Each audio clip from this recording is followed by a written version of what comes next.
இந்த பயிற்சியெல்லாம் இளமையில் செஞ்சால் தான் அதனுடைய முழு பலன் தெரியும்னு சொல்கிறாங்க. அது என்ன காரணத்தினால அப்படி சொல்கிறாங்க?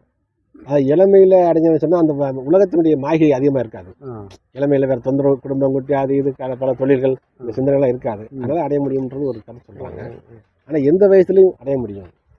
எந்த வயசு தடை இல்லை. வயசுகள்லாம் வயதுகள்லாம் தடை இல்லை. அவருடைய ஒழுக்கமும் சரியான செயல் மட்டுமே வேணும். இந்த இது அடைவதற்கு ஒழுக்கமும் செயல் மட்டும் வேணும் முடிய வயது அல்ல. ஆனால் இளமைனா இந்த மாகி அதிகமாக அந்த குடும்ப சமாச்சாரம் பல தொல்லை தொட்டு இம்சையில் அதனால் அவன் அமைதி அடைய முடியும்ன்றதுனால. ரெண்டாவது இளமையில் வந்து சுக்கிலம் வலுவாக இருக்கும். ஆமாம், அதனால் அதை அடையலான்றது அது உண்மையா? உண்மைதான். ஆமாம், இளமையில் வந்து இந்த உலக அவஸ்தை இருக்காது. இந்த விந்து பவர், சுக்கிலத்தினுடைய அந்த பவர் வலிமை நல்ல ஆற்றல் இருக்கும். அதனால் மன நல்ல வலிமையான செயல்பாடுகளை வேகமாக அடைய முடியும் அப்படின்னு சொல்கிறாங்க. ஆனால் அது வந்து கர்மவசத்தின்படியாக ஒரு ஆன்மாவனுடைய நன்மை தீமைக்கு தகுந்தபடி அது ஏற்படும். நாம் வந்து கடமையை நல்லா அண்டவானி கடமையை செய்ய வேண்டியதான். இப்போ வருமா வராதான்றது நம்ம இது பண்ண வேண்டியதில்லை. நம்ம தொடர்ந்து நம்மளுடைய இது தியான பயிற்சிகளை நம்ம இறைவாண்டு பயிற்சிகளை செய்யலாம். எல்லா வயதிலையும் வரக்கூடிய வாய்ப்பு இருக்குது. எல்லா வயதிலையும் எல்லாத்துக்கும் வரும்.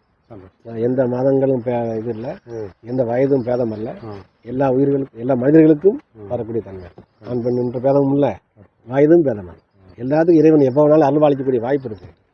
அதனால் நம்ம தொடர்ந்து கடமைகளை செய்வதே பக்தி மார்க்கமோ தியான முறையோ நம்ம தொடர்ந்து செஞ்சுக்கிட்டே இருக்கிறது தான் நல்லது.